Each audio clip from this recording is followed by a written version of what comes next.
नमस्कार दर्शकों, आज कृषि जागरण आया है सहारनपुर ज़िले में के एक गांव में, बिड़वी गांव है जिसका नाम।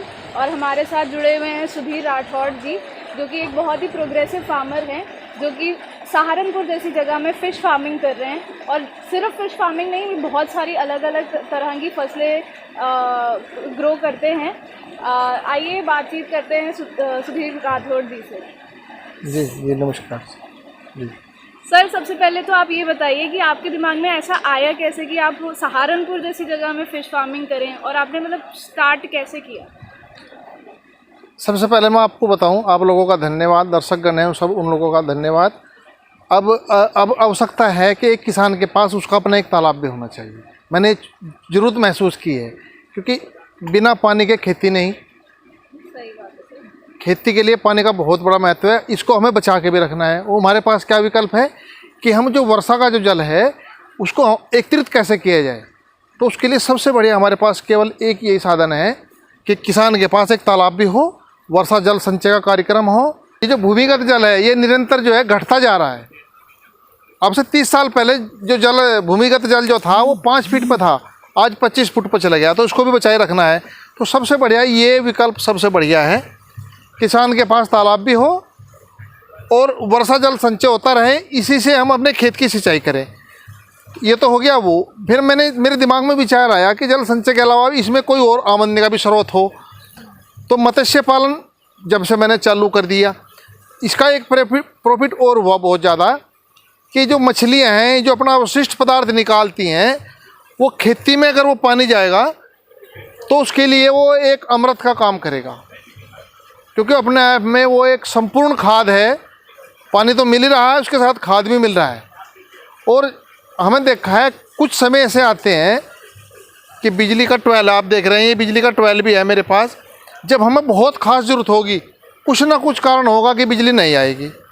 किसान हाथ पर हाथ धरो बैठा रहता है, बिजली 2 दिन ना आए 3 दिन ना आए। तो हमारे पास एक इतना बड़ा बर्तन है कि हम 4 हेक्टेयर की सिंचाई कर सकते हैं। 1 हेक्टेयर के अंदर पानी है और 6 फीट पानी की गहराई है। इस पानी से हम अपने खेत की, यानी कि बुरे टाइम में जब बिजली ना हो और खेत को फसलों को ज़रूरत हो, तो इससे हम निकाल लेंगे। जब हमारी बिजली आएगी इससे फिर अपना उसको स्टोर कर लेंगे। दूसरी बात, मैंने एक चीज़ महसूस किया है कि 2 साल से मैं इससे काम कर रहा हूँ। ट्वेल का पानी तालाब में और तालाब से पानी सीधा खेत में।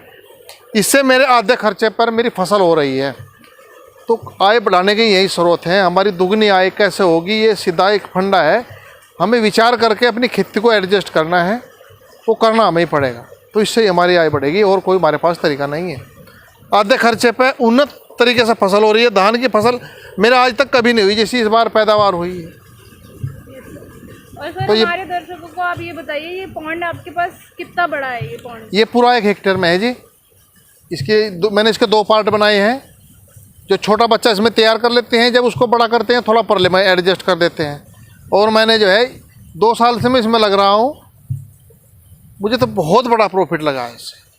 तो सर, जैसे कि मतलब हम लोग जैसे सोचते हैं कि जो मछलियां हैं ज़्यादातर साउथ में उनकी ज़्यादा डिमांड होती है। तो आपको कहाँ पे आप इसको बेचते हैं, और कितना मतलब मार्केट क्या है इसकी? मैं आपको फिर बताना चाहता हूँ, मेरे मन में ये विचार था ही नहीं कि मैं मत्स्य पालन करूँ।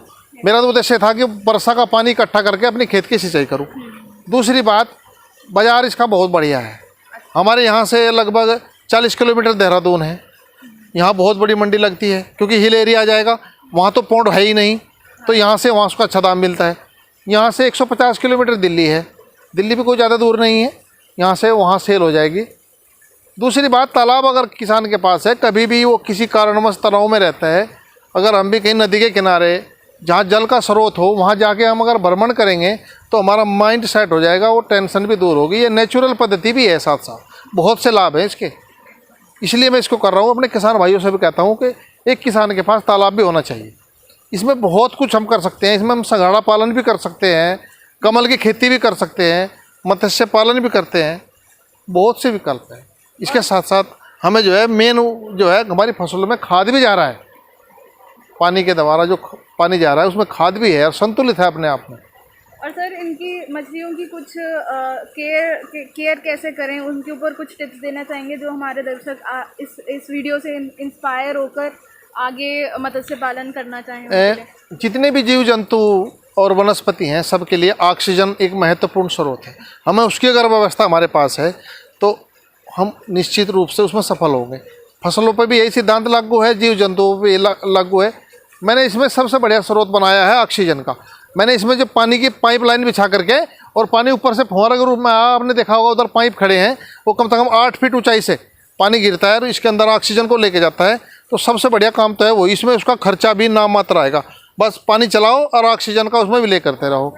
मेरे यहाँ तो कोई समस्या नहीं है अब तक ऐसी। और सर खाने में इनकी फीड में क्या क्या आप देते हैं? अब कई कंपनियाँ बना रही हैं मेरे पास, जैसे अपने घर की सरसों की खल है, राइस पॉलिश है, गेहूं का चोकर है, कुछ चने का आटा, सब मिक्स करके मैं इनको खुराक देता हूँ। उससे ही जो है इनका पालन पोषण बढ़िया चलता है। और बाज़ार में भी बनी बनाई फीड आ रही हैं, कई कंपनी हमारे सहारनपुर में भी आ गई हैं, वो दे रही हैं, उससे भी होता है खुराक का प्रबंध।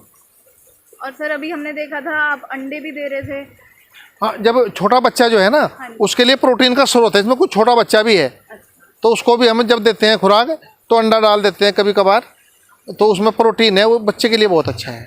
और सर मेन बात ये, आप कौन सी ब्रीड की मछलियाँ जो हैं वो उनका पालन करते हैं? हाँ, मेरे पास तो राहू है और नैनी है और ब्रिगेड है, ग्रास कटर है, और आपका वो है क्या नाम, फंगेशियस, और आप इनको प्यार से, हमने देखा कि आप इनको कुछ एक प्यार से एक नाम दे रखा है आपने उनका। सच्चाई है, कोई भी जीव जंतु हो सब संवेदनशील होते हैं, इनको और टेंशन तो है नहीं। एक्चुअली मैंने नाम पे पहले तो मैंने इनको खुराक दी और नाम ले करके खुराक देता रहा, तो ये अपने आप समझ लगी है मैं नाम लूँ कि भाई खुराक का प्रबंध हो गया इसलिए आ जाओ। तो ये एकदम संवेदनशील तो है ही, पैरल खुराक देने दी जो नाम से डाली तो ये उसी हिसाब से आ जाती है, इकट्ठी हो गया कि भाई मुझे खुराक का प्रबंध हो गया चलो। एक बार हमारे दर्शकों को उनका जो आपने एक प्यारा सा नाम दे रखा है उनको वो पुकार के एक बार दिखाएं हमारे दर्शकों। हाँ, मैं सुबह शाम इनको जो है जलपरी के नाम से बुलाता हूँ, सब इकट्ठे होकर के आती हैं, यही सारी इकट्ठे, ज़्यादातर खुराक का प्रबंध हम यही करते हैं इसलिए सारी इकट्ठी हो जाती हैं। यहाँ जलपरी कहाँ, जलपरी आओ आओ, जलपरी सारी इकट्ठी हो गई।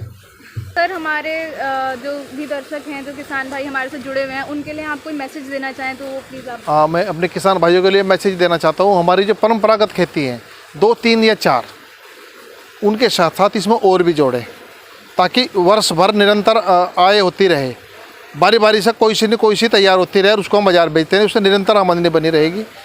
तो एक फसल ना करके बागबानी भी करें, सब्जियों की भी करें, मत्स्य पालन भी करें और खर्चा कम करें। ये अगर हम इस तरीके से करेंगे तो हमारे कम खर्चे पर होगा, ये मैं संदेश देना चाहता हूँ। धन्यवाद सर हमारे साथ जुड़ने के लिए।